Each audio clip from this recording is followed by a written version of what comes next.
Hi, my name is Kate and I'm a psychologist from Inspire Therapy. So we operate in Dubai in JLT and we've been operating for about 11 years. We provide therapy supports to families and psychological services and assessment. So today we're going to talk about dyslexia and what that looks like in the classroom. And we'll look at different factors around what to look out for in terms of early intervention, and how identifying children early on and providing the right supports can help that child and their mental health later in life. And we will look at some strategies that teachers can use within the classroom environment that can support children with dyslexia, but also other children with difficulties. So just give me a second and I'll share our slides for today.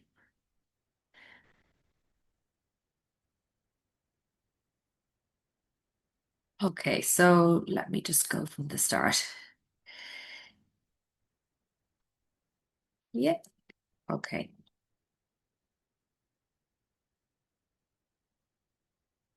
So some of the other areas that we will look at today is what is dyslexia, how it's diagnosed, and then we will talk about some common myths around the diagnosis. So that's called fact and or fiction. We look at co-occurring conditions and the prevalence of other conditions that can happen alongside dyslexia. We'll have a look at a case study of a 7-year-old boy, and we'll also look at then supports that teachers can put in place in the classroom. And if there's anything that we don't cover today that you'd like more information on, please feel free to get in touch with us after the training, after you've watched it. So, what is dyslexia? It's a neurodevelopmental disorder and it impacts reading skills. So, it impacts how our brain processes sound and letter combinations. And there's a 10 to 15% prevalence in that we will see it in a group of 10 students, either one or two will be impacted by this difficulty or way of processing information.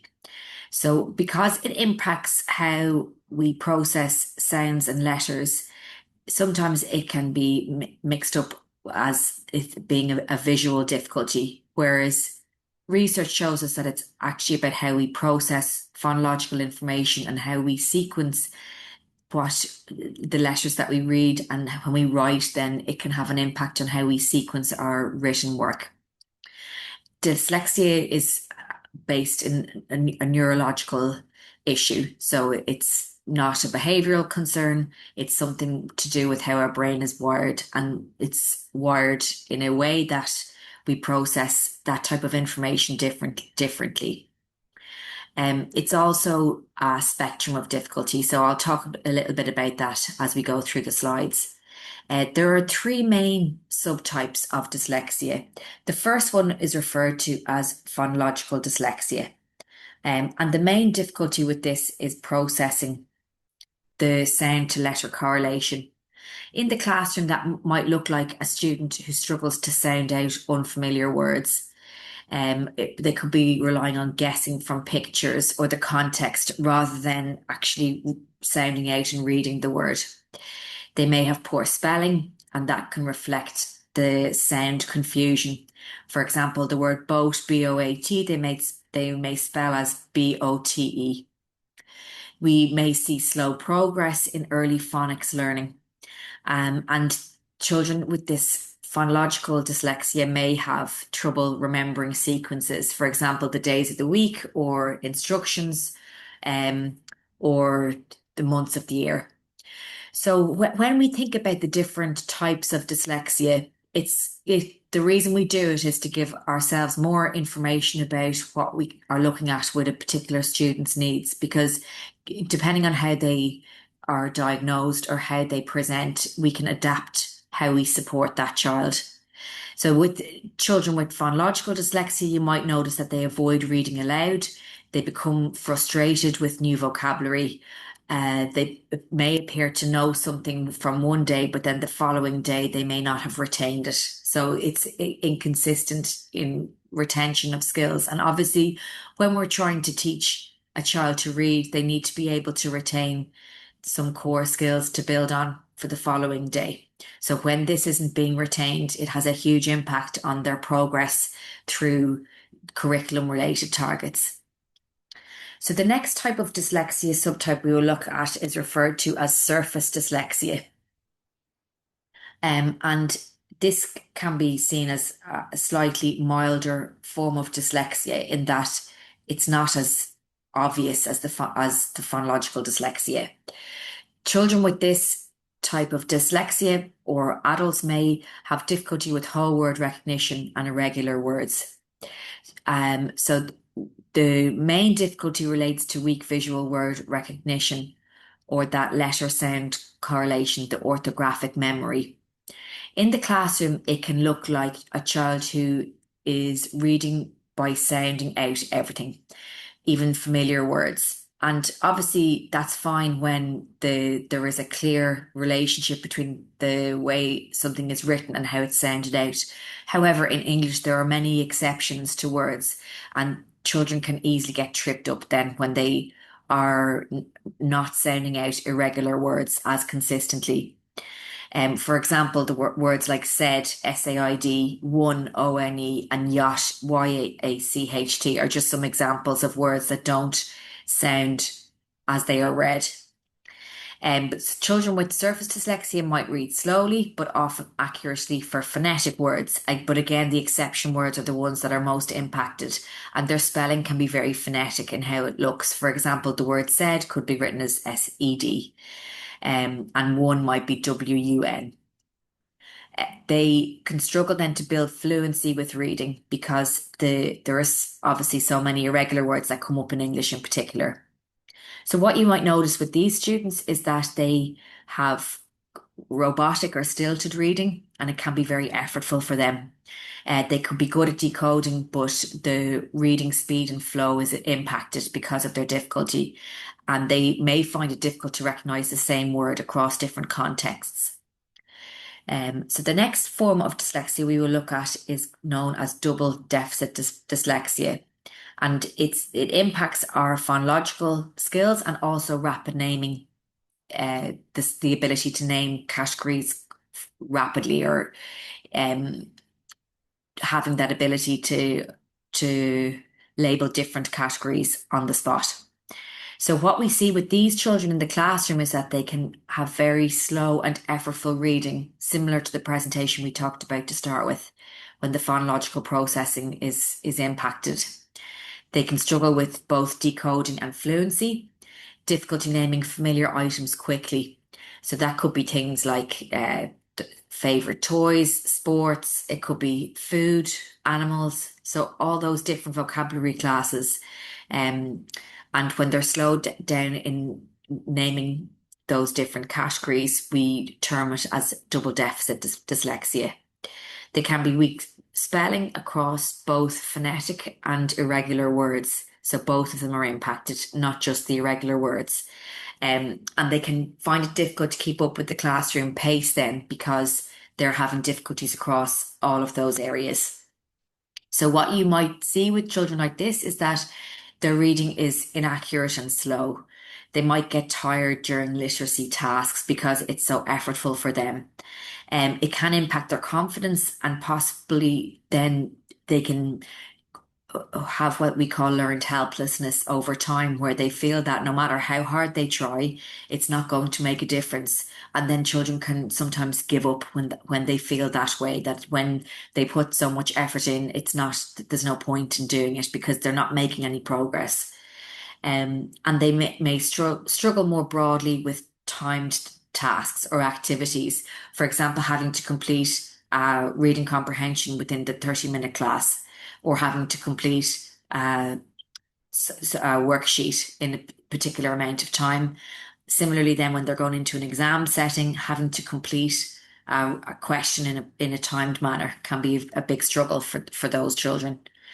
And then when we think about how that can look as in terms of classroom impact for these children, we can see avoidance of both reading and writing tasks, reduced confidence in spite of having maybe strong verbal reasoning skills, And what we can see is that children can become very demoralized and they feel that because no matter they put so much work in, they're having to do so much extra work than their friends have to do, that they're not smart enough. And this can have a big impact, obviously, on a child's mental health and sense of self. We can see that children have more fatigue then compared to their friends or their peers. And because there's so much extra cognitive load and effort having to be extended to do things that their friends may find easy, and that can be obviously very frustrating for a child. When we think about dyslexia and these subtypes, as I mentioned, it's a way to help us to be able to categorize and support children more effectively, but there can be crossover between these different subtypes. So just because they have uh, presentation of surface dyslexia, they may also have some rapid naming difficulties, for example.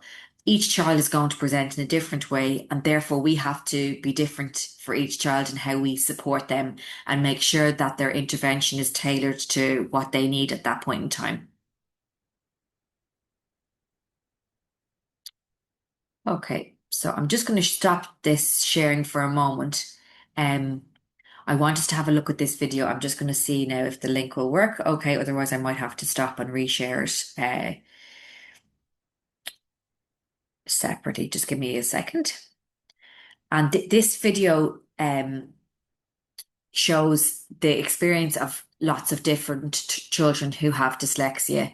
And when we're looking at the video, it's good to think about what the child themselves say about their strengths and weaknesses.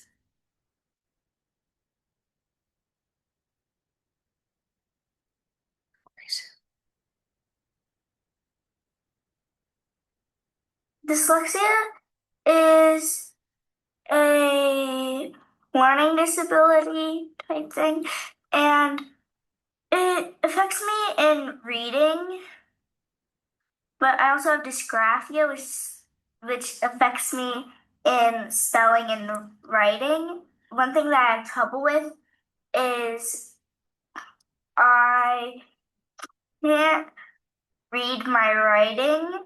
So when my teacher asked me to read out loud my writing, I can't because I can't read my writing. It's not a huge difference. I'd say definitely don't let it get in your way and think that it's a downside or a negative. It's just a different way of learning, and you might just need to do some different stuff or whatever works for you.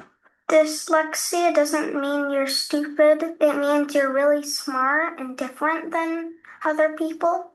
That you're not average. That could mean many things. It's like you might be worse in some areas, like I was worse in reading and writing, but you might excel in other things, like math for me, science. I enjoy those greatly.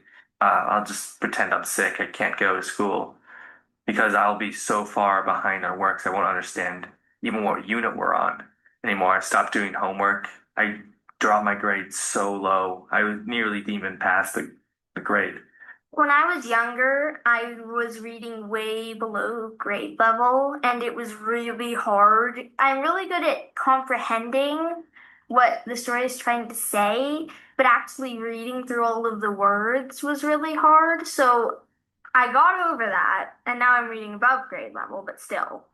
When somebody makes fun of me, I tell them I just have a different way of thinking, a different way of doing stuff.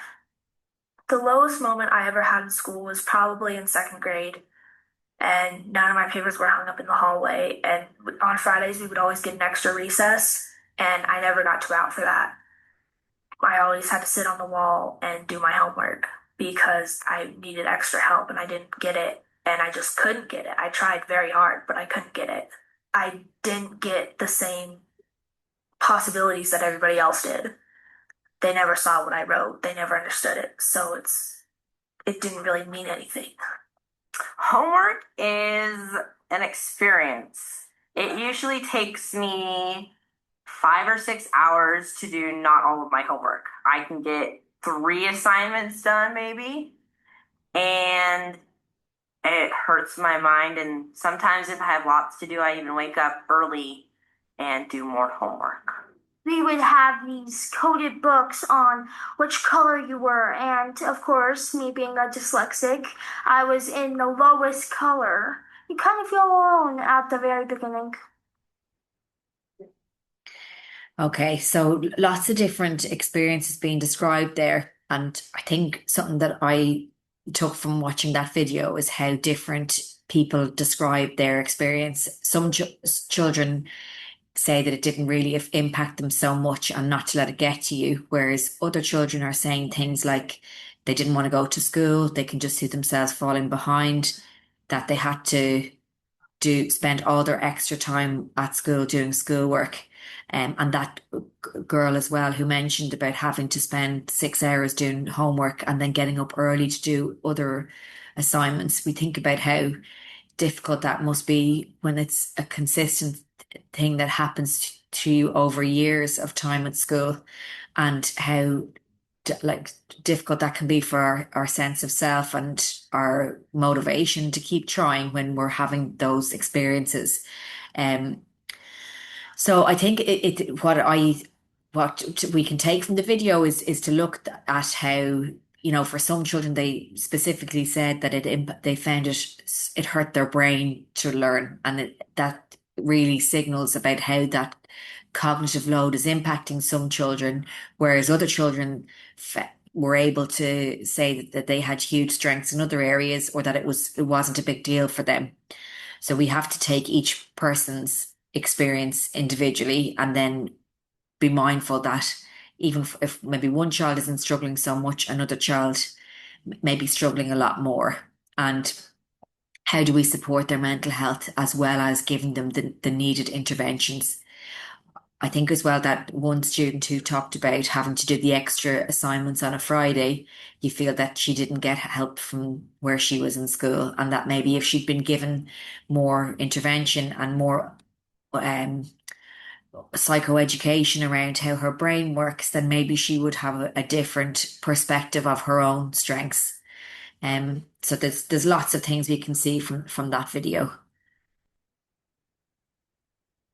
So when we think about how dyslexia is diagnosed, it's generally done by an educational psychologist with input from speech and language therapy and teachers and educators that are working to support that child.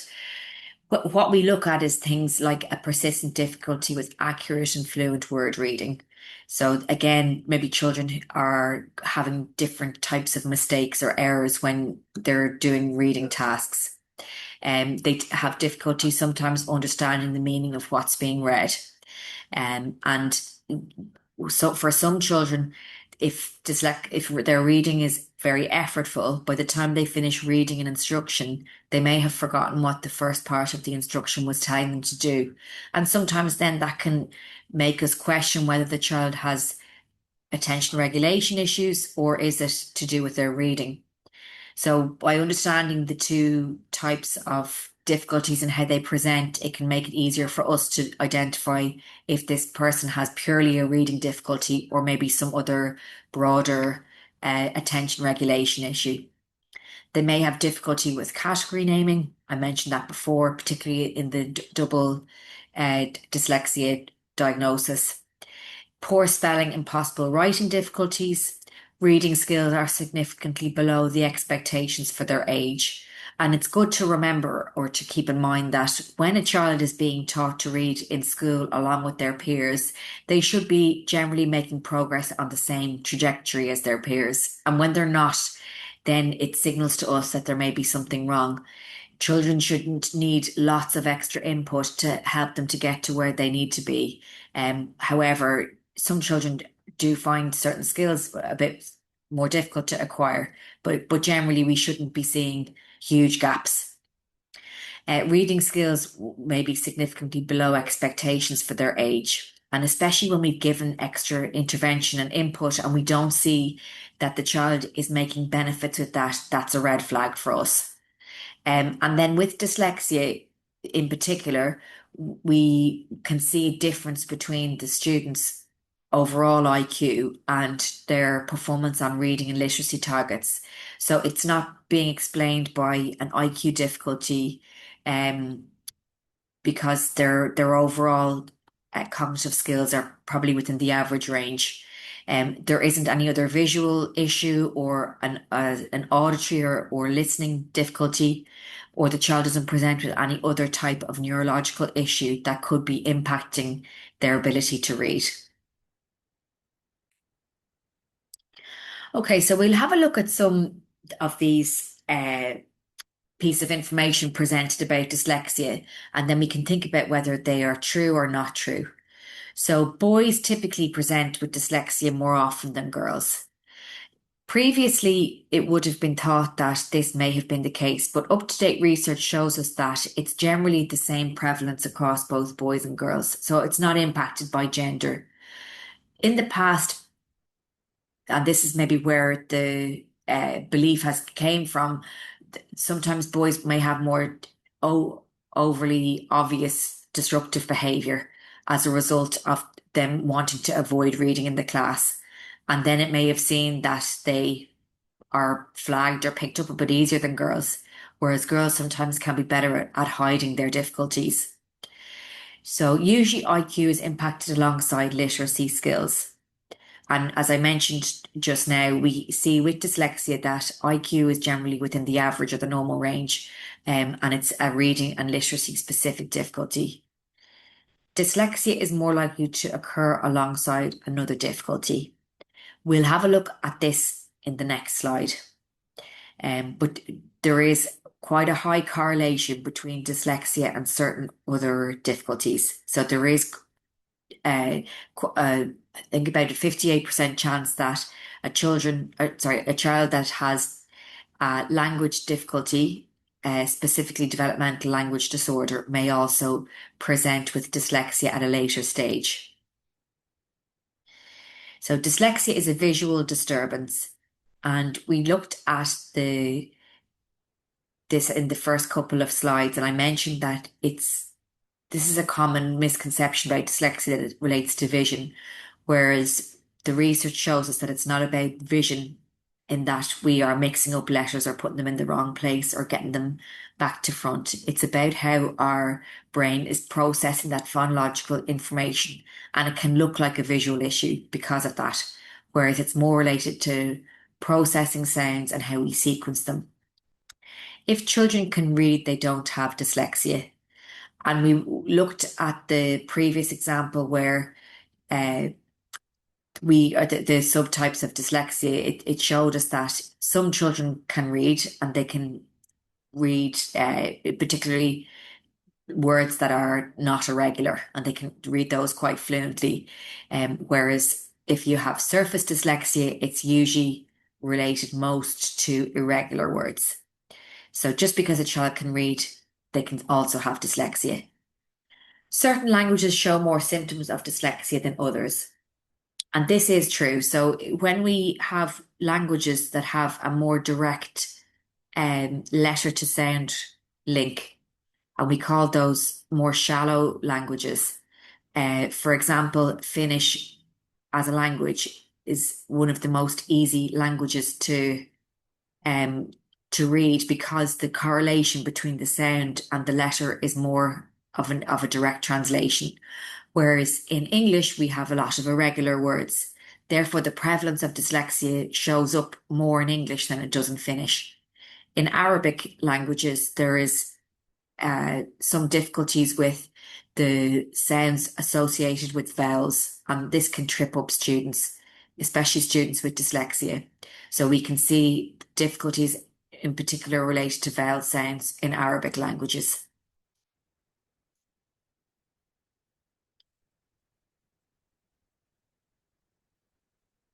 Okay, so the co-occurring conditions in dyslexia.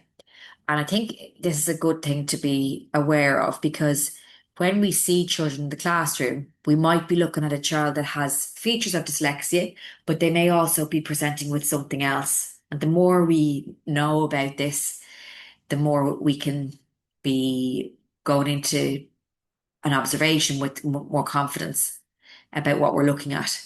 So dyslexia and developmental language disorder, there's 58% correlation or co-occurrence of both of those conditions. That means that children who present with speech and language difficulties from an earlier age. And it states specifically those that are diagnosed with developmental language disorder are 58% likely to present with dyslexia later on in life. This means that the input from speech and language therapy is very important, and those children who are receiving speech and language therapy input, it's good to keep an eye on those in particular when it comes to reading and literacy later on. Dyslexia and dyscalculia, which is a difficulty related to numbers, 20 to 60% of individuals will have co-occurring difficulties. So again, it's good to keep an eye on when we see children who may be having difficulties with literacy. How are they getting on with their calculations, with their number awareness, and with their maths processing skills? Dysgraphia, which relates to the ability to write, 30 to 47% of students will have difficulties with both dyslexia and dysgraphia. ADHD, seen in 20 to 40% of students with dyslexia. And I think this can be mixed up quite easily at times because, as I mentioned before, when a child who is struggling with reading is trying to read a written is reading a written instruction, it may be very effortful for them to read that instruction. And by the time they get to the end of the instruction, they may have forgotten what the first part was asking them to do. And that can look a bit like a child who is struggling to regulate their attention and they may be distracted with something else and they may also not be following through on an instruction that they have been given. And we also often see children with ADHD and dyslexia avoiding reading because they may find the cognitive load of it too much. So it's good to keep those things in mind. And we also can see sometimes performance across reading skills day to day being inconsistent, and this also being a feature with students with ADHD, that when their attention is more focused and regulated, we see better performance on tasks, but then the following day they may not be performing as well. So that inconsistency can lead us to mix up the diagnoses sometimes. And dyslexia and anxiety can present in both 10 to 20% of students. And we'll talk a bit more about that as we move through the presentation. So this is a student called Arman who's 7 years old. So he presents with difficulty with sounding out and decoding words. He's becoming more aware of his difficulties and he's starting to avoid reading tasks. He is a child that would say that he hates being asked to read aloud in the classroom, and it's causing him some anxiety in phonics and literacy classes because he's afraid of his teacher asking him to read aloud. So when we see a student like Arman, how can we support him, or what kind of things should we be thinking about? Um, Well, first protocol, I suppose, would be to refer him to, if you have a special education needs coordinator in the school, that he's flagged as someone who's potentially at risk of a reading difficulty, and that he can be assessed and we get further information about his profile. He may be already being seen by speech and language therapy or occupational therapy, and can they give us any insight into things? When we get that diagnosis completed, it gives us a much more specific overview of that child. So for Arman, perhaps he has very good verbal reasoning, but he might struggle with working memory, um, and he may be diagnosed with our reading difficulty, which we can term as dyslexia. And if that's the case, then what kind of supports can we provide to Arman in the classroom? So research shows that the best protocol or approach to follow is structured and frequent literacy intervention. And again, it will depend on what's available in the school that you're working at or where that child is going to school. But research shows that frequent and regular intervention is better than, for example, doing a 2 hour block 1 day a week. If you can space that out as 30-minute sessions frequently in the week, we see that the child is going to make better progress that way. Research also supports the use of multisensory intervention. so that the child is getting input from maybe the kinesthetic, the way they move their finger or their body, so that when they're maybe tracing out a letter in the air, or they're using shaving foam or paint or different crayons, markers, pencils, uh, paintbrushes. So they're getting different sensory input as they do the activity. They're hearing the sounds, they're seeing it on the board. They're seeing the teacher say the sound and emphasizing the way that she makes the sounds with her mouth. For example, when she's reading things out, some literacy programs link up a visual action with the sound, and that's also another multi-sensory input. And what we see is that when we provide children with input from in it through their different senses, it helps to establish different neural pathways in the brain, and it can help children to learn new things and help with their recall and retention of that information. What we also see as beneficial when we work with dyslexia is working on targets to fluency. Again, we may decide to follow the same protocol of learning sounds as the other children in the class are following. And your school may be using, for example, Read, Write, Ink. Maybe they're using Jolly Phonics for the early years. Maybe they have another reading program that they're using. And there's actually about 40 different programs that are recommended in the UK as appropriate to school for schools to use. So it doesn't that there's many good programs out there. What we might decide to do then is to take the sounds that the rest of the students are working on and work on those targets until they're fluent. And then when the fluency is achieved through that repetition and repeated practice, we will move them on to the next area. It's also a good idea to think about the meaning that children attach to sounds. So, based on the science of reading research, it states that not only should we work on the structure of sounds and words, we also should work about its overall application to everyday life and other contexts, so that we build our understanding of the words we read and its application and generalization to other areas. So then what that means for us is that we want to look at seeing those words come up across lots of different topics and areas. It could be a short reading comprehension task.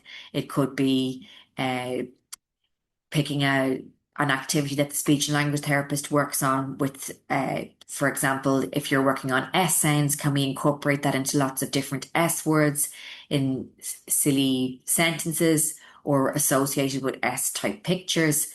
And then that the child is seeing it in maybe in their English class done in a particular way, that it's incorporated, or in maths that the teacher emphasizes the S sounds that come up in that task. So again, we're trying to make the links across all the different subjects so that the child has a greater likelihood to practice it, and in that way we build fluency. Okay, so then when we think about how to support a child in the classroom, um, and there's lots of different things we can do that can help children to have a more holistic experience of class when they have dyslexia. So we can think about things like how information is presented.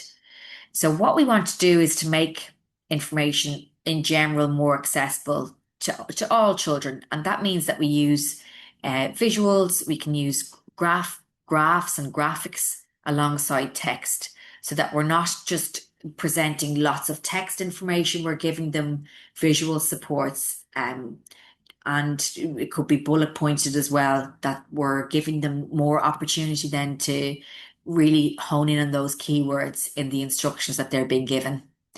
We can focus on other activities that support skills like sequencing, for example, working on days of the week, seasons, colours in the rainbow, those kind of activities. So we're building their overall sequencing skills, which we want to see then translate across to sequencing with letters in words. We also can work on skills related to working memory. Because with some children with dyslexia and with other difficulties, working memory can be impacted. So we can work on things like helping children to recall a string of instructions, a string of numbers, a list of items that go in the shopping basket, for example. So how can we incorporate working memory activities across the classroom so that we build in those skills across the day? And that can be beneficial to many students. We can use multisensory approaches in teaching, and I know that teachers are very experienced and good at doing this as part of their job. So we're looking at incorporating music and actions and visuals and different types of stimuli like paint and shaving foam, bubbles, whatever kind of multisensory materials we can draw in. It could be using sand, it could be tracing letters that are um, outlined in sand on uh, cards that we can get as well to help that multisensory input so that the child gets lots of opportunities to experience the letter across different stimuli. And that can help to maintain motivation as well. Movement breaks as part of the classroom activity and schedule are really helpful. It helps to support regulation. Children who have more movement breaks, especially when they have additional needs, it can help them to just use up some of the energy, but also then to be a bit more focused and tuned in after they have that time um, after a movement break. And it's good to get input from an occupational therapist about a specific child's need for movement and sensory regulation, because when we get those things right for that student, it can really help them in a very obvious way in how they can attend and focus then in activities that require more of their cognitive effort to complete. When we are setting assignments for students, it's good to think about what way we set assignments. Are we expecting children to produce written work, for example, or can we put them into a group with other children where each child is given a different role, where one child maybe has to generate ideas, the other person's going to write them down, maybe one person's going to come up with visuals to support those ideas, and maybe one child is going to present the ideas to the rest of the class. So grouping up students can help students build their confidence because they see that they have the capacity to add a lot of value in a particular role within that group and that they can contribute and be valued for their contribution by the rest of their team. So other things to think about are how we expect children to explain their answers. So can they use a visual to do that? Can they use a voice note, for example, to support their answers? Can they be given the opportunity maybe to talk through some of their ideas rather than it only being submitted in writing? Maybe it can be done through a recorded PowerPoint presentation, for example. Um, and the more creative we can be with this, the better. And then sometimes it's good to give students the choice and opportunity of submitting work in different ways. When we are looking to support children completing exams, oftentimes we will need a letter from a psychologist to support exam accommodations being given to students. So maybe they're given 5% extra time uh, to complete the exam. They could be given a reader or a scribe that will help them to produce that part of the component of the exam. So this person won't provide assistance. It will just be that they will be directed by the student about what they want them to write down. Um, they may be given a quieter space. So again, there's different adaptations that can be made for students, and sometimes we will need though a letter to support those accommodations.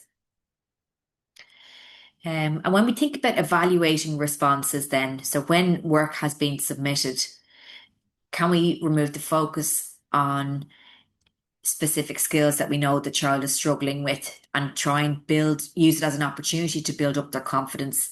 For example, you have such great ideas, and I can see that you're really working at problem solving through this task rather than focusing on the mistakes that have come through with the written work. So again, we're trying to reinforce other strengths that the child is demonstrating, like problem solving, creative thinking, um, being dynamic and resourceful in how they approach a problem. And what we want to do is highlight to a student that we can see the effort they're putting in. We can see that they have a lot of strengths to share with us. And in doing that, we can help to build up their positive sense of their own identity. And this is something that will stay with them as they move through school. So getting that support from an early age from a teacher is so impactful for children. And I think we can all remember a teacher that had a lasting impact on us when we moved through school. So it is about trying to build up children to be resilient and have a better understanding of themselves as well. Because of the need for frequent practice of words and reading as part of the whole uh, progress made with dyslexia and part of all the interventions, we need to think about how to keep motivation for reading there. Some things we can think about are simply pairing up games with reading practice. So can we, for example, go play a go fish game where the child has to turn over the pictures and they read the word that relates to the pictures? Can we incorporate reading into different games? It could be even with Guess Who, it could be with Monopoly, where maybe they have to read a word before they're allowed to progress. So depending on the child's age, you can adapt the game to suit the activity and the level of reading or the specific target words they're currently working on. It's about, I suppose, being a bit creative and also thinking about what they're most interested in. It's also important that we remind children and show them the enjoyment that they can get from reading. So then we can, to support that, look at using different characters. Maybe it's to do with cartoons they enjoy, like the Lego cartoons, that we can get lots of books with that. Uh, what's the word, that genre or that type of cartoon covered. Lots of children of a certain age love Harry Potter books, for example. So if your child is struggling to read those stories, can we give them access to it by an audiobook? Can we sit together with them and read to them? So it's really a nice experience to build up with children from a young age of sitting beside you and you reading a story to them. And then we create that positive association with reading as an enjoyable shared experience. And just reminding them that uh, reading can be an enjoyable and relaxing activity too, because for many students, it becomes a stressful thing that they want to avoid and they don't have any interest in doing. So we have to work a bit harder as teachers and parents to think about how to keep that enjoyment there. And again, it will be a lot to do with your child's interests. We can also think about incorporating multisensory activities into reading, like putting word cards in slime or in shaving foam. Um, Maybe the words are hidden around the room and they have to do a treasure hunt to find those words. We can do it with songs. We can do it with a puppet show that the puppet has to read a word, for example. So again, it's about thinking of different ways to get those repetitions covered across the day while still keeping motivation there. And we also want to think about keeping the text just slightly more difficult than what the child is currently able to do, because then it's just within their level of or capacity to achieve that. What we don't want is that we're trying to get a child who's reading at a single word level to be reading a sentence and totally overwhelm them, because then it puts them off the whole reading experience. When we think about the classroom environment and making mistakes acceptable, we want to create that positive environment where children see that mistakes are part of everyday life and that we need to learn to recognize that it's something normal that everyone does and that it's a totally acceptable and normal part of learning. And the only way that we can learn is by making lots of mistakes. So we can support that by, as teachers, and therapists and professionals and parents, is modeling mistakes and how we overcome them and showing them that when we make a mistake, that it's totally okay. And what we do in that activity is giving children the confidence to make mistakes. And it relates to the growth mindset idea that to build resilience and the ability to cope in difficult situations, we have to give our children the permission to make mistakes and reinforce their attempts at getting something right, even when they don't get it right. So we look at things that they show that are needed to eventually learn the way to do something. And that can be problem solving skills. It can be um, keeping persisting and demonstrating that grit to keep trying even when it's difficult. And I think back to that video at the start with that girl who said about spending so much time on her homework, how much grit and determination that she must have had to be able to keep going at that when it's something that's so difficult for her. So we need to build those skills and those resources from as early an age as possible. And that comes from the classroom environment. Having a warm and supportive relationship with a teacher is also so important for the longer term uh, mental health outcomes for children. And we will talk about that now in a little while as well. And as I mentioned, we all can remember teachers that had a really positive impact on us as we go through life, if at school or be that a mentor, maybe in a work situation, someone who has given you some guidance and believed in you and how important that is for our own sense of self. And just some other general considerations as well about supports in the classroom. If you have access to speech and language therapy and occupational therapy at your school, and educational psychology, it's great to get input from those people about different things you can try in the classroom. Um, and we want parents as well to be informed about dyslexia and the supports that are in place and what is best practice in terms of intervention, what that child or their child is working on in their intervention group so that it can be reinforced or practiced at home as well, because the repetition is key.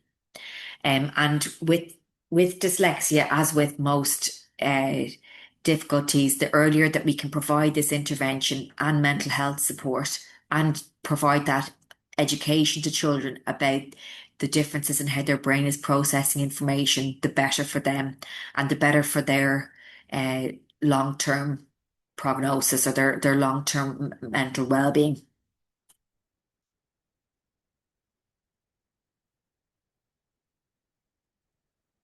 So just to cover or to touch on this area of universal design for learning. So this is a framework about how we can design teaching activities, and it's based on research from that's related to neuroscience and inclusive education by an organization called CAST that's based in America. So it's the Center for Applied Special Technology. And initially, this organization was set up in the 80s. They were looking at technology-based supports to support learning in the classroom. However, in recent years and their more up-to-date research is focused on designing learning environments that can be inclusive for all children. It's based around three core principles that should, if we take them into consideration and think about it from this perspective when we're designing teaching and learning in the classroom, it benefits everyone in the classroom, not just a child with dyslexia or a child with ADHD or a child with autism. Um, it can benefit all students. So what we want to think about is creating multiple means of engagement, and that relates to the why of learning.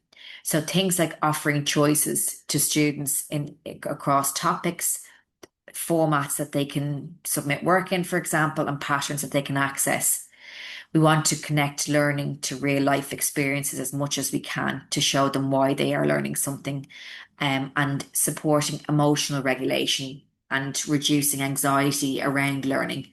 And again, we talked about incorporating movement breaks, sensory regulation activities to support children in being, I suppose, in their best place to learn when the time is when we need them to. And the This is helpful for all students, not just for children with dyslexia. The second principle relates to the what of learning. So we want to create multiple representations of what we're trying to teach. And it looks like using different visuals, different videos, diagrams, the teacher actually doing a lecture format where they're explaining something.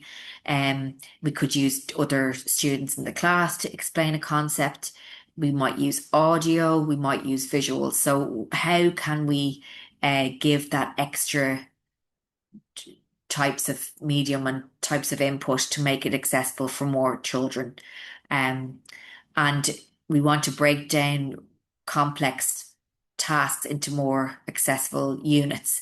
This can be even things like pre-teaching vocabulary before the child does it within the main classroom group, because in that way they are exposed to it in advance and it makes it a bit more accessible for them when it comes to doing an activity with these new words, maybe later in the day. And this is very helpful for children with dyslexia and other learning needs. So the third principle that we will look at relates to the how of learning. And this is about how students show what they know in relation to their writing, their speaking, um, there maybe it could be use of video, drawing, using diagrams or digital tools, and how we can provide scaffolds for those students to show us what they can do. It could be using sentence starters, it could be using graphics, it could be graphic organizers, it could be different technology like text to speech, speech to text options. So again, how can we help reduce barriers that students are facing so that they can demonstrate what they can do and that we can help them along that journey of building on their skills.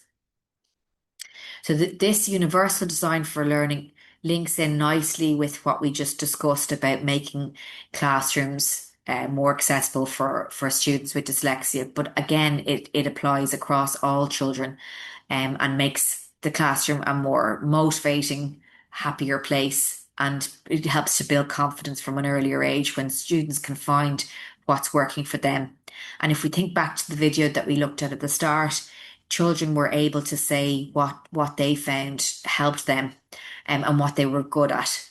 So that child at the start, although she's laughing about it, saying that the teacher's asking her to read back something and she's not able to read back her own work.